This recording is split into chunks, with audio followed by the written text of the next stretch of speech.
Today on modulated, we're going to take a look at this 4-watt full color analog show laser. Now this laser is not necessarily in for repairs, but instead was gifted to me. And this comes from my friend and client Bill. And with that said, thank you very much for sending this my way. It's in good hands and will make an excellent addition to my front room laser setup. So there are two reasons why he no longer uses this laser. The first one is it does not meet the compliance for getting a variant, so it's missing a shutter, a couple of other things. The second thing is he moved on to using the Pangolin FB4 system, which uses the Ethernet and no longer uses the ILDA 25-pin analog input for control. So what he could do was find a good home for it, which he did. Anyway, let's take a look at this laser, pop it open, see what's inside.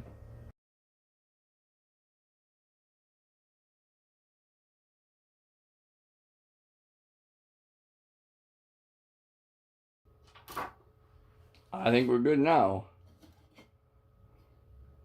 Oh yeah, that's pretty nice. That's definitely pretty nice. Much better quality than I expected. It's definitely the green, probably the red, probably the blue. Let's take a look at it more in detail.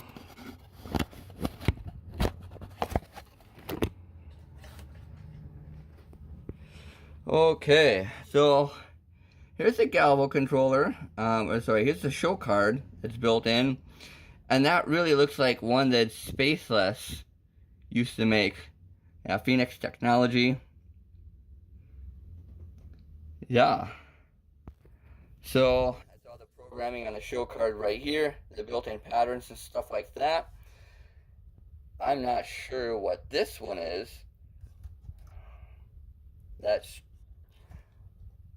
It might be the switch for the ILDA signals. I wonder where that goes to.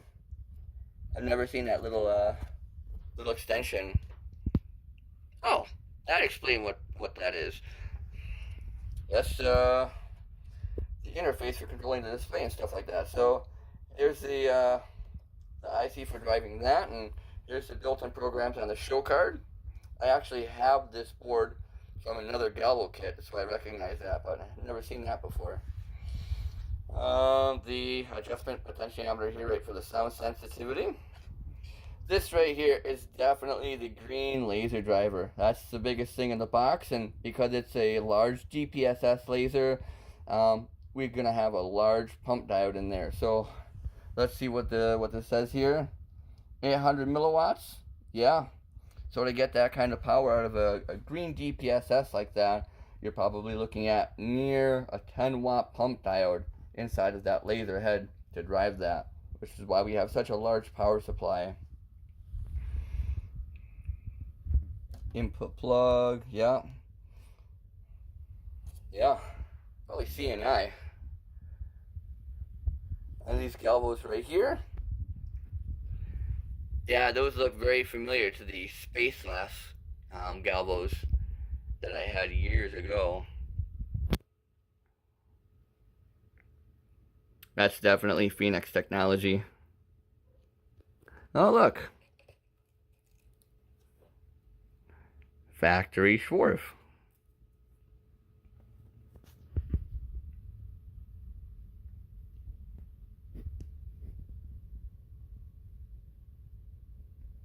Yeah, that looks really nice. 40K PPS. That's what the sticker says.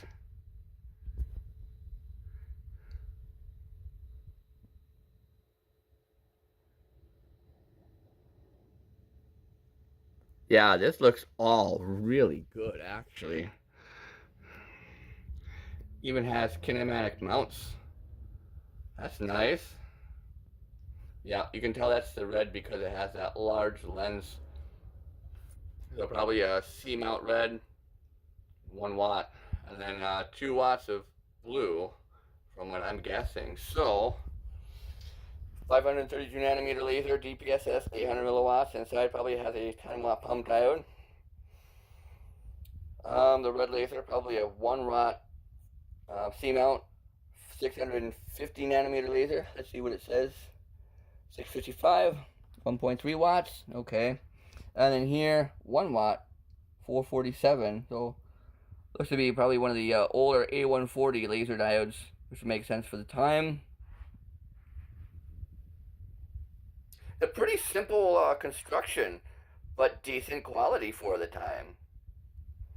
The one thing I do have to do is fix a key switch, which, to be honest, I'm just gonna remove and put a jumper on right here and not even bother with the key switch. As I said, my front room, my problems.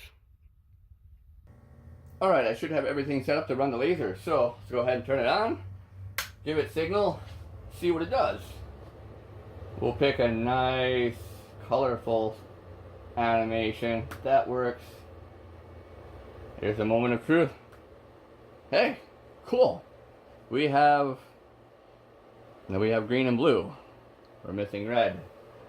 That's interesting. You know, I'm betting that this IEC probably needs to be plugged in. Oh, that took some time to come on. All right. Now we have full color output. Oh, there's so much overscan from that large red they're using. They're losing like half their power. That's ridiculous. I gotta show you. So, found one major fluke with this laser already. So, take a look here. They used really small galvo mirrors. I'll put on red, turn down the brightness.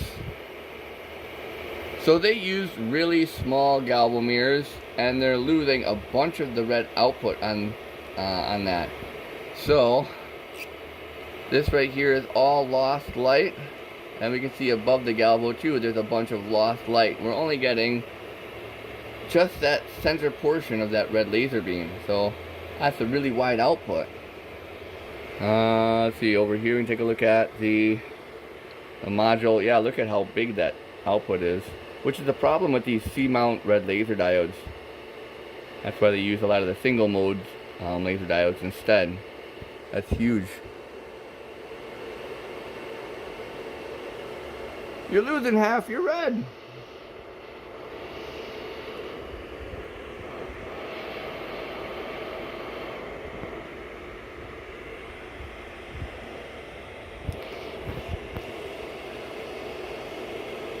Well, I might have some galvos with bigger mirrors that I can put in this unit.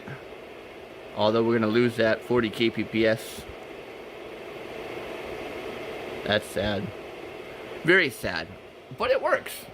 So, I think I'm going to go ahead, give this whole laser a good cleaning. And we'll come back and see what we want to do from there.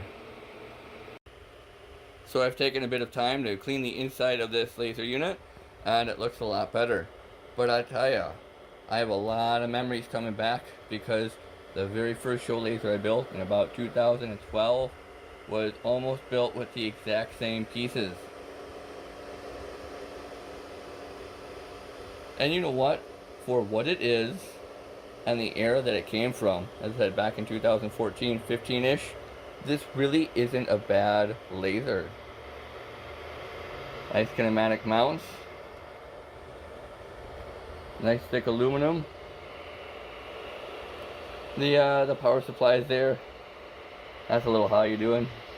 But yeah, the real only major problem with this functionally is that those mirrors are so small that a lot of the red is lost. About 50% of the red is lost. So I am probably gonna swap out that galvo kit for something that has bigger mirrors on it. And you know what? Back when I bought my first galvo kit, it was from Space Class, and it was the 30K version, and they work actually really well. So I'm betting these will actually work decently too. Phoenix Technology makes a bunch of different galvos, and overall they're pretty decent. Lightspace uses the newer ones. So actually, let's go ahead and test those galvos out real quick. I'm going to go over to Pangolin Quick Show here. There's a couple of test patterns, and I'm going to run the laser at 50% on the X and Y, which is pretty good size for testing. I'm going to start with the orientation test right here. Turn that on. And it's really nice and square. Backwards, but that's okay. Nice and square.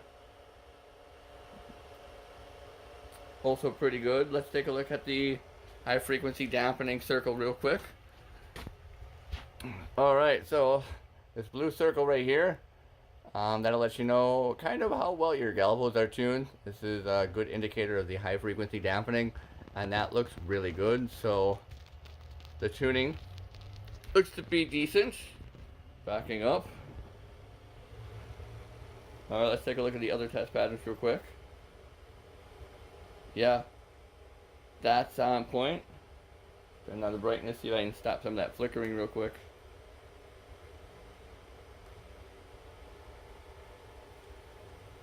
Not really. Next test pattern.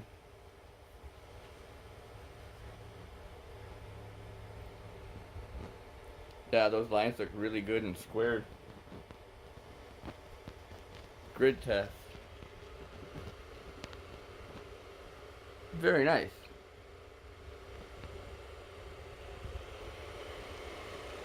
And that flickering, I don't see that in person. That's just on camera due to the rolling shutter effect.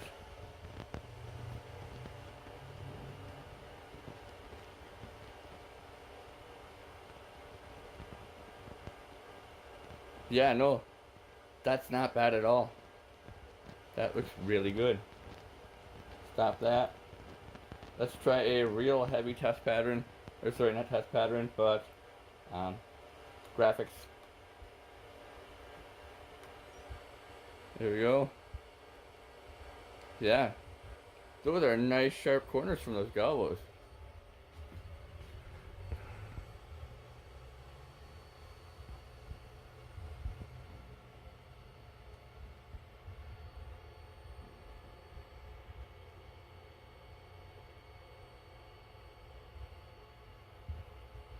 Not bad at all. Oh. As I said, for what it is, it's actually pretty good.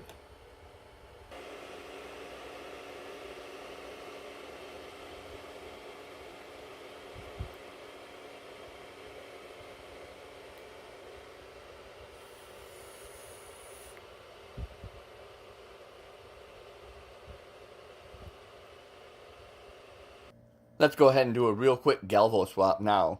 So I'm going to remove the PT40s and the associated scanner drivers, the galvo amps, and replace them with a set of galvos manufactured by Colo Laser. And you know what? For the price that they cost, they actually perform pretty well at 30 kpps.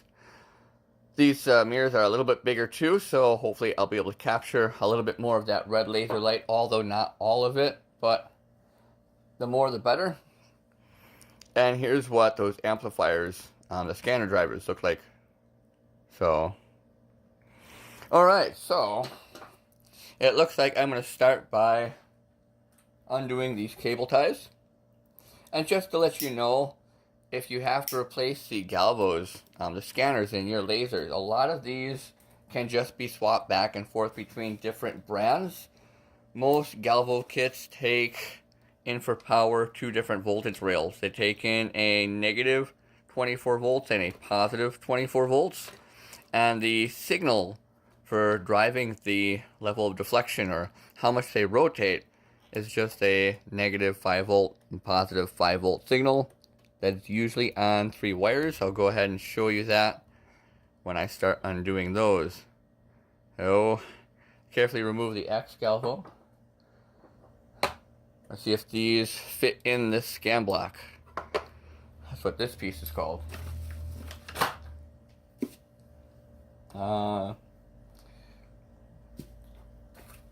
Where'd I just put those galvos? Here they are.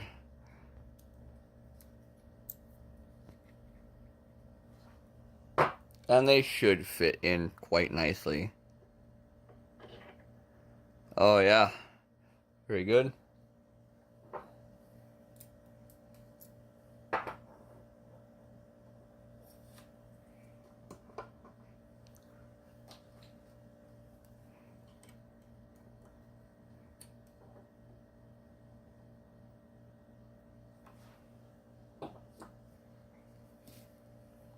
And now the Y.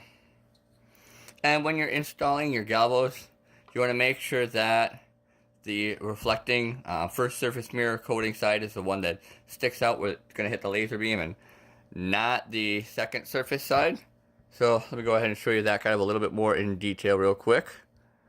Alright, so this is the second surface side, and that means that the reflection goes through the glass. If I flip it over, this is the first surface side. I'll clean that up later, but you can see that the reflection comes directly off the surface, and that's the reflecting surface. Alright, I'm going to rotate these and see if the mirrors collide at all. Okay, so yeah, there's a chance for collision there, which I don't like. So let's see if we can just get away with swapping the Y.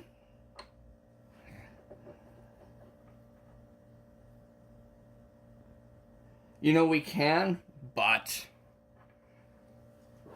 I'm gonna see if I can put this scan block in. No. This scan block looks to be just a little higher, which means that I would have to raise all of the laser heads.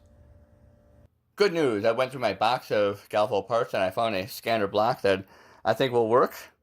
So they're close, but close is not colliding. So I'm going to see if I can swap that scanner block out for the one that doesn't collide. Unfortunately, it requires the removal of this plate because the screws holding the scanner block in come in from the bottom. So that's going to make things a little bit more difficult.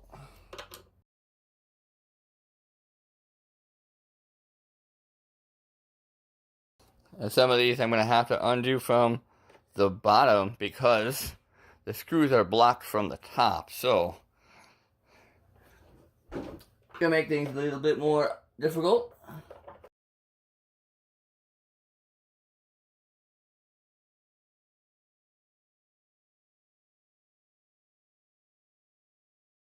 I kind of want to line up and see where that is going to sit.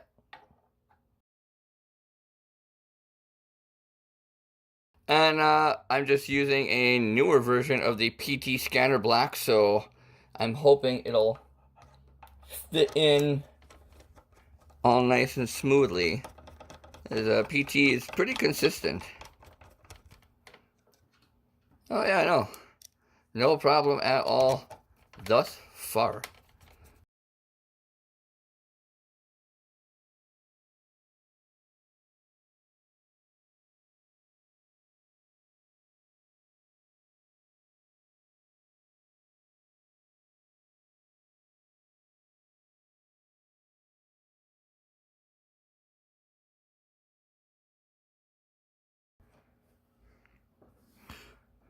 Milk, it does the body good.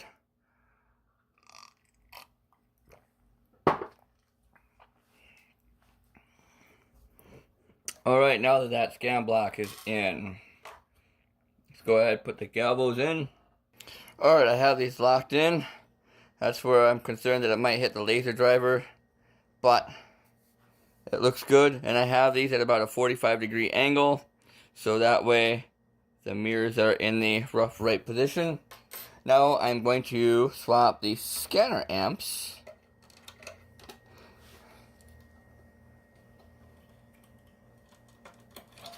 So I'll pull those out.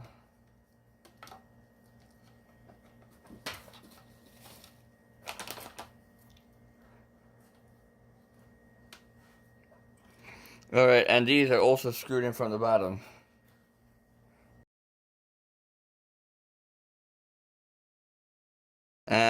that is going to be for power. So yellow is our common, the negative is our negative 24 volt rail, and the red here is our positive 24 volt rail.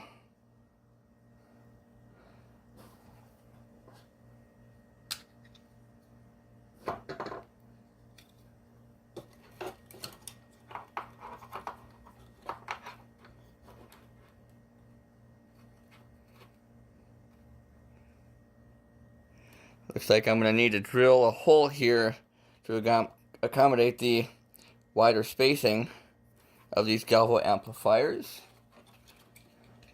Holes drilled. Let's go ahead and install those galvo amps now. So I'm going to start with X, and I'm going to put that as the first one behind and screw it in with 2 screws.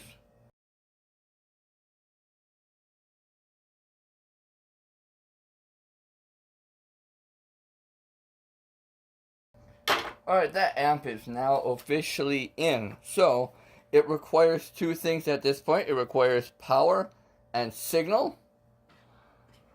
So, on these particular scanner amps, the power goes in here. I took the white little connector plastic thing off. That way I can plug these style right onto the galvo amp. I don't have to put on a different connector. So, let's go ahead and take a look at this. On here we have positive 24 volts, ground, and negative 24 volts. So, we're going to take this.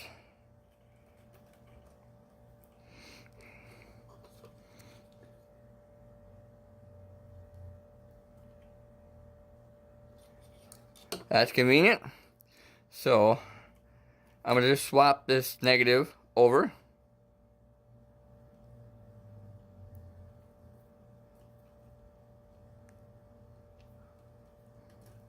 By the way, these rails are razor sharp.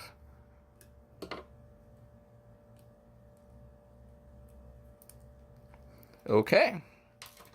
So that should be power.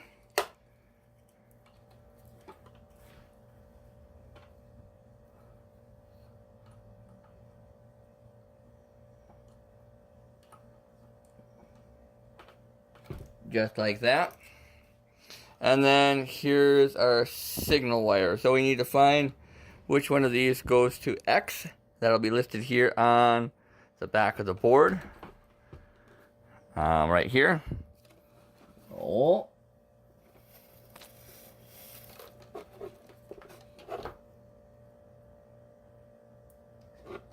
X is the bottom one.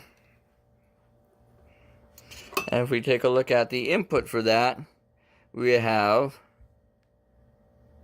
in negative, ground, and in positive.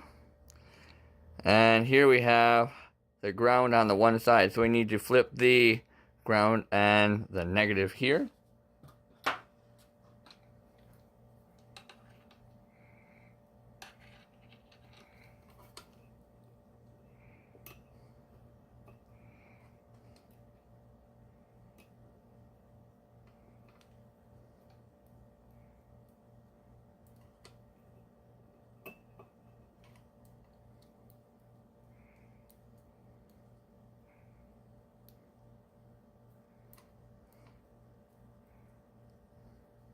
Just like that.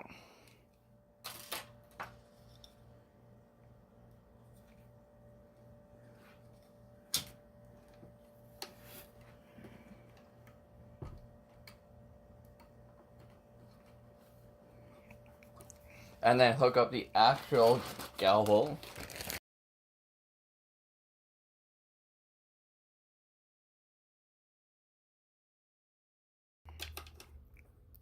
I'm going to hope that this connector isn't going to be as much of a problem as it definitely is going to be. Well, you know what? I don't see anything all too important in that section of the board. So, cause a slight modification.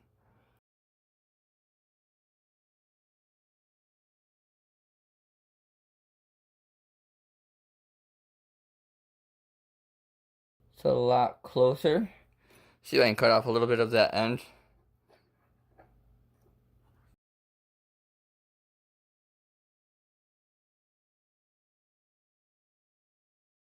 Alright, I'm going to go ahead and plug the galvo into the actual amplifier.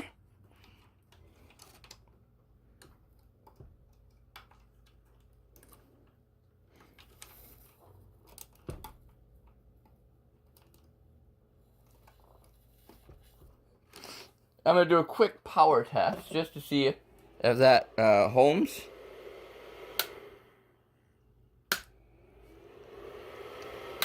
Yep, okay, that looks good. Now, the last thing that I'm going to plug in on this board is actually these wires here. And what they do is they pick up a positive and negative 15 volt source from the galvo amplifier. So if you take a look on the actual board, these right here are voltage regulators. One is a, was it 7809? No, a 79 15, and one is a 79 or 78 15. So one is negative and one is positive. And that output comes from these 3 pins right here, which is why I've removed that plastic connector bit on this galvo amplifier. So that way I can plug this in. So same thing, yellow is probably going to be our common. Take a look here. Negative is this way. So on the upside, if I fry this board, I have another one from my original laser. Okay. Turn on the laser.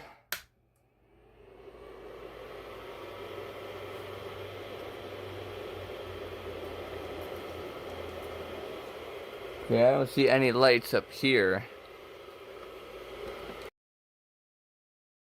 Oh, that's not a good sign. No, I indeed do have my pinout correct.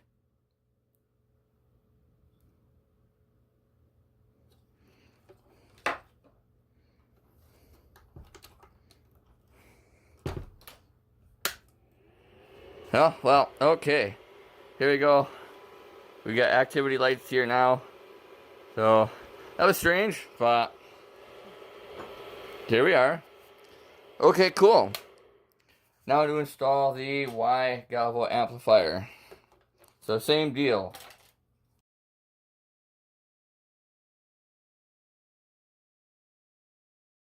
I do not miss putting in screws from the bottom like that. Whew, that is annoying.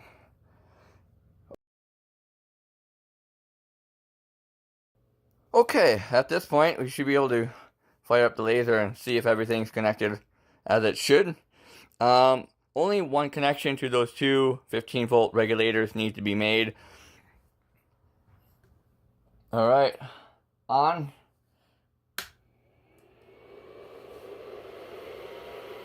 Everything looks good. Let's go ahead and fire up a test pattern real quick. Yep, the galvo need to be positioned, but test pattern looks great. So I figured for nostalgia's sake, I'll do a comparison between this laser and one of the lasers that I built a couple of years ago on this channel. Now, they both do 4 watts-ish a piece, but they use slightly different laser technologies on the inside. So it's kind of like comparing Class D audio amplifiers with Class AB. And if you're into tubes, don't worry, I've got an Omnichrome 643 that I will be making into a full color laser one of these years, I promise. So the red laser in here is a C-mount red laser diode that emits red at about 650 to 655 nanometers and has that large collimating lens on the front, which gives it a relatively low divergence. Meanwhile, in here we got 2 Oclaro 700 milliwatt 638 nanometer lasers, which gives us about an output power of a watt. However, I have small lenses on them, so the divergence is not so great. In here for the green, we have an 800 milliwatt DPSS laser that's 532 nanometers. It's a nice electric green. Meanwhile, in here we have a 520 nanometer laser diode that does about the equivalent power, and it's more of a pastel forest green. The blue in here is probably one of the early A140s, back when they were first released in the Casio projectors and people went bonkers using them. But the blue in here is about 445 nanometers.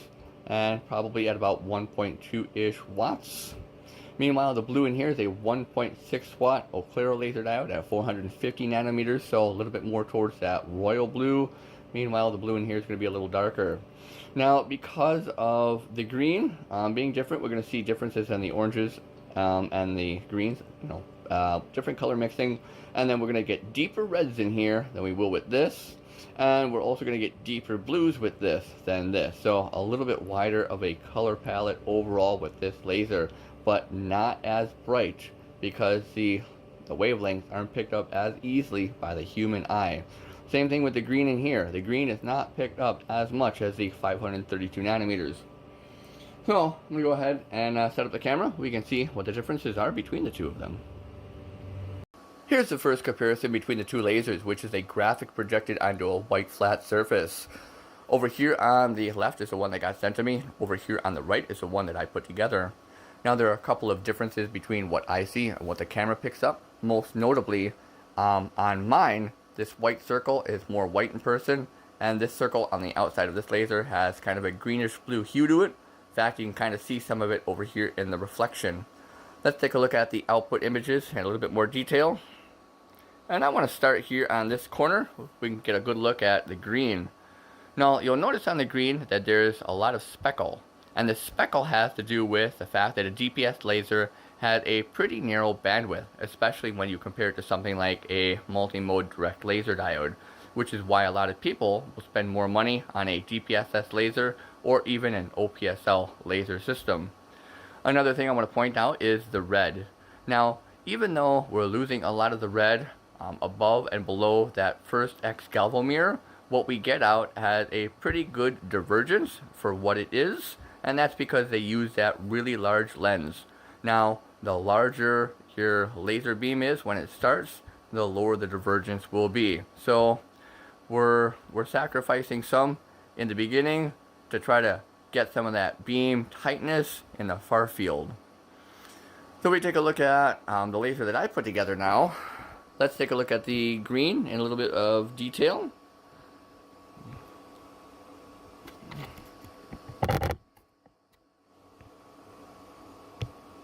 And we can see in comparison that the green is kind of washed out and dark compared to that 532 nanometers. So in person, that 520 nanometer laser diode is not only darker, but it has very little speckle. So the beam doesn't have any kind of a sparkly effect to it. In fact, if we take a look at the entire laser beam, there's hardly any speckle at all. And that has to do with the wider bandwidth of those multi-mode laser diodes. So that's the downside to using all laser diode systems.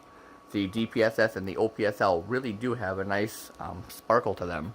The other difference is if we take a look at my red.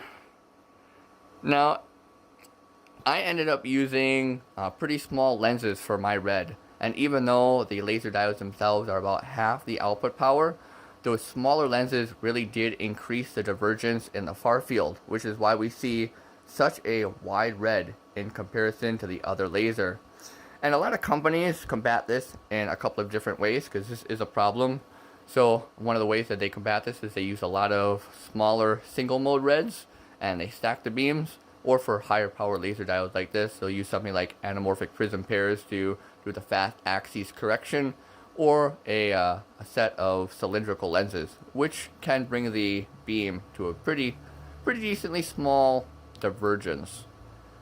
So that's just some of the visual differences between these two lasers.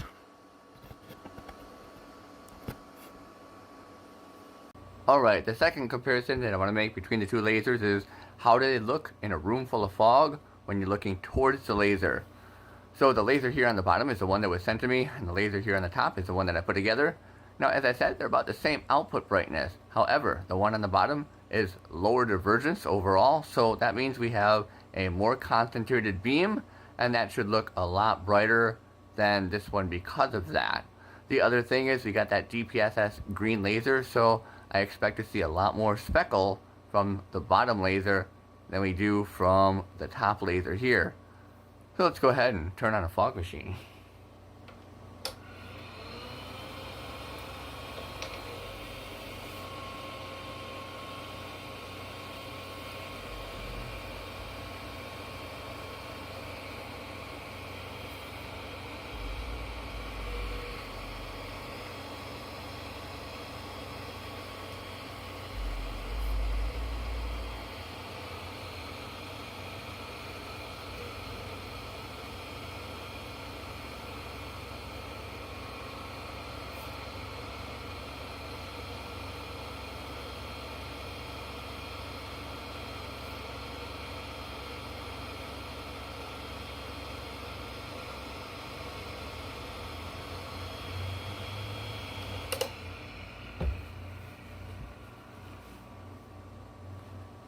Okay, so here we take a look at this one. We can see that the colors are a little bit more vibrant, especially the oranges and the greens than they are on this laser. And I don't know if you can tell, but there's definitely a bit more sharpness in this than the top laser here. Stop moving around. So I set up both lasers to do a vertical scrolling rainbow, and hopefully this will give you a better idea of just how much of a difference having a narrow bandwidth laser inside of your show laser unit can really make. So here we have the GPSS 532 nanometer green versus the multi-mode direct laser diode here. And we can already see that this looks so much sharper compared to this. Let me blow a little bit of fog and we can see a little bit more.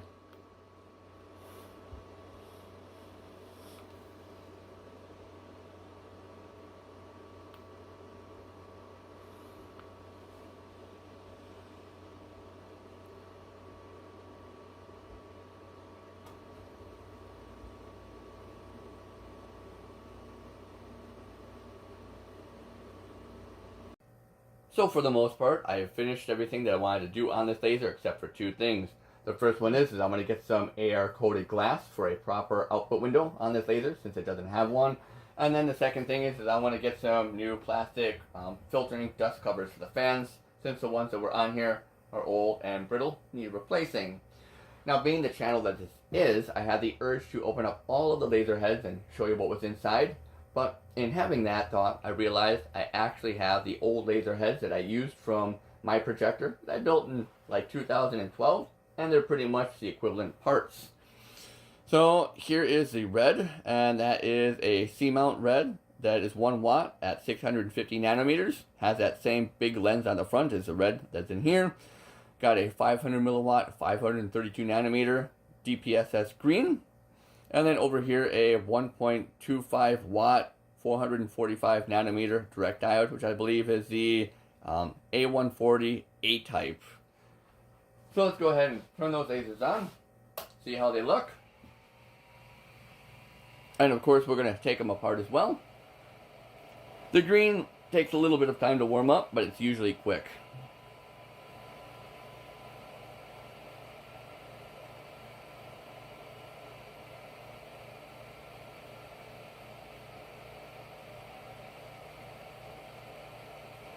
Alright, so we can see our colors red, green, and blue. Very nice. I'm going to turn off the lights real quick.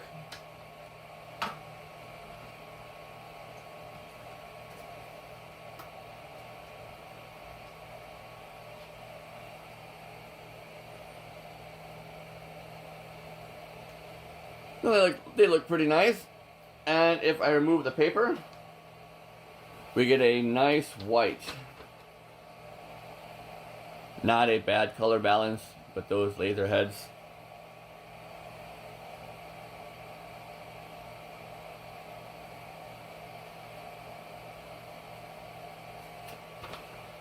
Now let's go ahead and start taking apart some laser heads, see what's inside.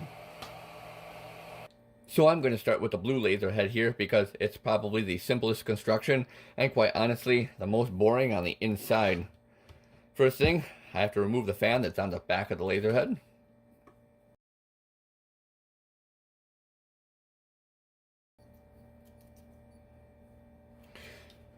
Okay, looks like we have 4 more screws and hopefully that whole back section comes off.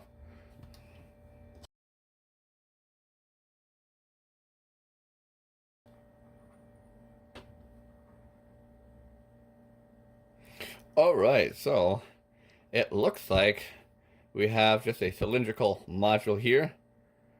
It's seen some years, and underneath that module there's actually a round thermoelectric cooler for keeping the laser diode cool.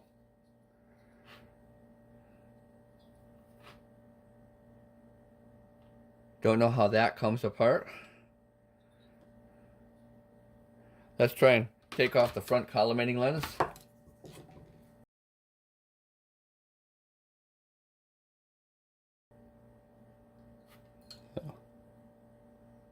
There's that. We have a little spring there, which adds some pressure onto the threads, so that way it doesn't get loose.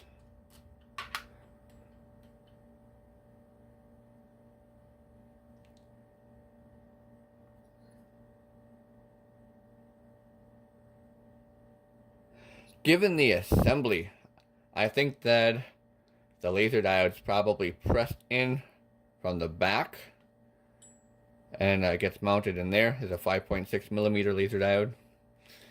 And then after it's press fit in, they glue this piece on that thermoelectric cooler. So we would not be able to see the back of the laser diode without breaking that off the TEC. Sadly. Oh, maybe we can. There's 2 screws.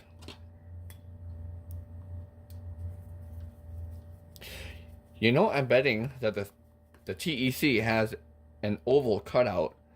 They sometimes use that for routing wires inside of the little DPSS green laser heads. They probably use that for the screws. Oh yeah, it does have that oval cutout. 2 more screws.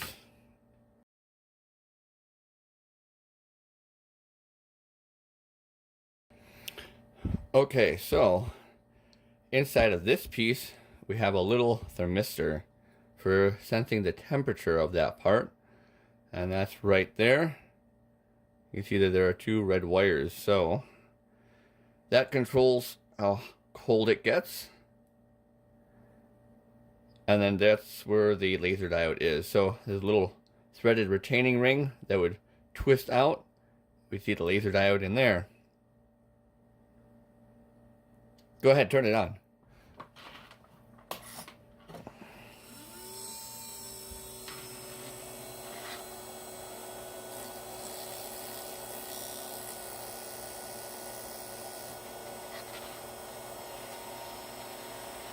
It's still good. It's just a little taken apart.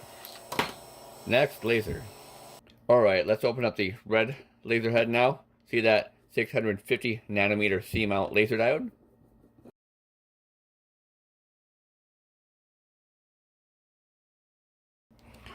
Alright, I bet you're waiting to see exactly what's inside of this big laser head here. A screw that needs to be undone. Alright, I bet you're excited to see what's inside of this big red laser head here. Ta-da! Yeah, there's not all too much inside of these. A lot of this space is just to make up for that longer focal length because they use that larger lens. So, I'm going to take off the metal bracket here. We can take a look at the laser diode.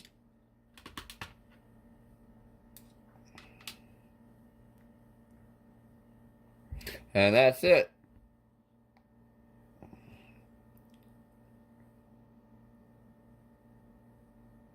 So the laser actually emits from right here. And this is the positive connection.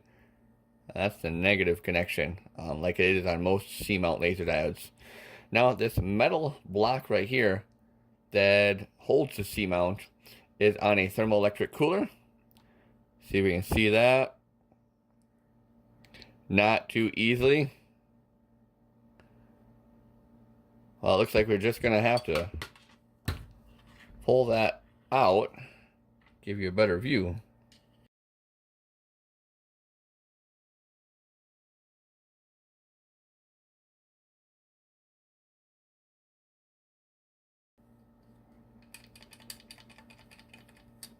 This screw is like stripped in there.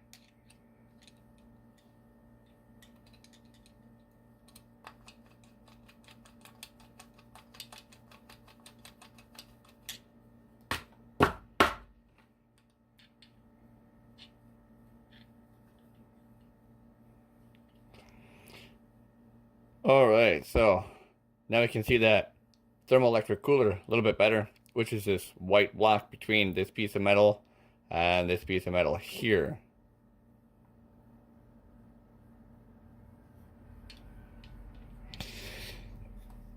On the back, there's a thermistor for detecting the temperature, so that way this part doesn't get too cold. It's pretty similar to what we saw in the blue laser head for the same reasons.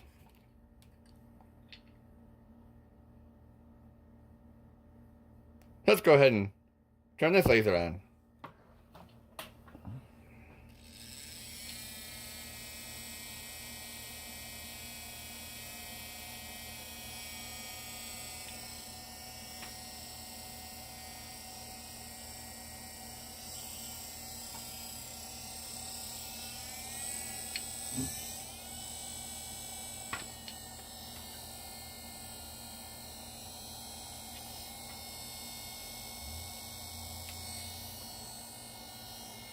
See?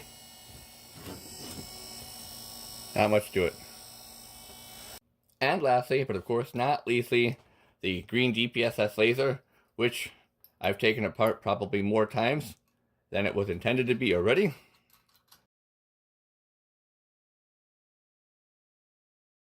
Okay, let's take a look at the inside of this. That's got a little bit more going on than the other two. Alright, so I'm going to point out the parts. Behind here is the 5-watt 808 nanometer pump laser diode. Has a FAC lens on it, so I'm going to point that out. The FAC lens is that little cylindrical glass rod on the front of that laser diode, and that's for fast axis correction. It just makes the slow axes and fast axes diverge at roughly the same angle. After that, we have this lens here, and that's a condensing lens. So what it does is when the laser light comes out this way, it goes and spreads out, and this takes that spread out beam and then puts that beam into a very narrow spot like you do with the magnifying glass in the sun. That narrow spot goes into the back of this block here, and underneath this piece here, there is a neodymium dope yttrium aluminum garnet, or yttrium orthovanadate, and that takes the 808 nanometer laser light produced by this pump laser diode here, converts it over to 1064 nanometers, and that laser light exits a little hole here in that block and travels through this crystal, which is either KTP, potassium titanophosphate, or lithium triborate, LBO. This piece right here is the high reflector. So the 1064 nanometer laser light goes through the crystal, hits this, gets bounced back, and then second harmonic generation takes place, and green laser light is produced. This whole assembly sits on a TEC, so you can see where the red wires kind of go in here, and the black wire goes in here, and that's to keep the temperature stable for this resonator assembly here. The pump diode is also on its own TEC for controlling the temperature, so you can see that right here. And unlike the red and blue laser diode, the temperature needs to be held at a pretty narrow range, because as the temperature changes, so will the wavelength of the pump laser diode by just a few nanometers. And 808 nanometers is absorbed by the ND YAG the most efficiently. So that's the wavelength that we want that pump diode to produce, and we can kind of tune that wavelength by the temperature it's at.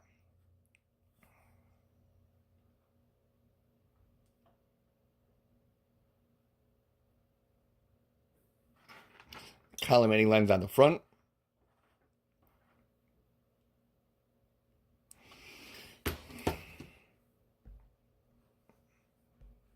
And of course, we're going to turn it on.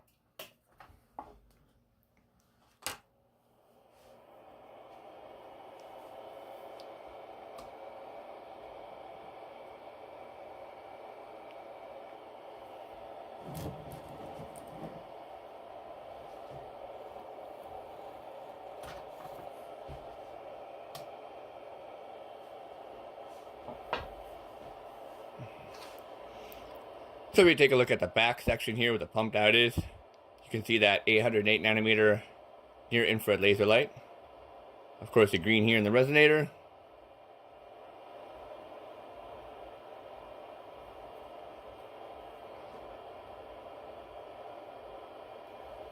Still a little spicy. Let's take a little trip down memory lane and look at my very first RGB show laser. When I first built the laser, I didn't even have an enclosure around it. I just had everything mounted on a really thick piece of acrylic. I also had a different red laser module, which died shortly after getting it. To make the laser look more awesome, I put blue LEDs in the acrylic and liked how it looked. But needless to say, there are practical reasons why lasers don't light up like gaming computers. Eventually, I did make an enclosure for it out of acrylic. It wasn't exactly structural, but back then, I didn't have the tools to work with metal effectively. This laser build cost nearly 2 grand to put together in the early 2010s. If I remember right, the galvos were around $450. The first 1 watt red cost me 600 and the second 400. 500 milliwatts of green was about the same as the red, and the blue was the cheapest, costing only $200 for 1.25 watts. Shortly after building my laser, I bought some cheaper ones, and let me tell you that $350 1 watt RGB lasers aren't exactly the good deal you might think they are. Today's lesson, regardless of optical power, a good set of galvo scanners is always a solid investment. It's better to properly control a little bit of power than to improperly control a lot of it. Around 2015, I got a bunch of carbon fiber panels from my brother-in-law and rebuilt the whole laser. And it wasn't just the enclosure that needed to be rebuilt. The laser was eventually finished off in carbon fiber. Its final specifications: 30 kpps scanners and 2.7 watts RGB with TTL modulation. Now, of course, there were much higher end show lasers back in the early 2010s, but the initial prices of blue laser diodes and the complete lack of direct green laser diodes made the general barrier of entry much higher, and today full color show lasers are much more common. Hopefully now you can more easily see why I say the show laser my friend Bill sent me is really a blast from the past, as it reminds me of the first show laser that I ever put together. Finally, an old video of my early laser setup from 2013, the laser that I built being the literal centerpiece of my show. Now I don't do laser shows these days, but I can still improve my decor, so sit back, relax, and stay tuned for more. Warning. Reactor core offline.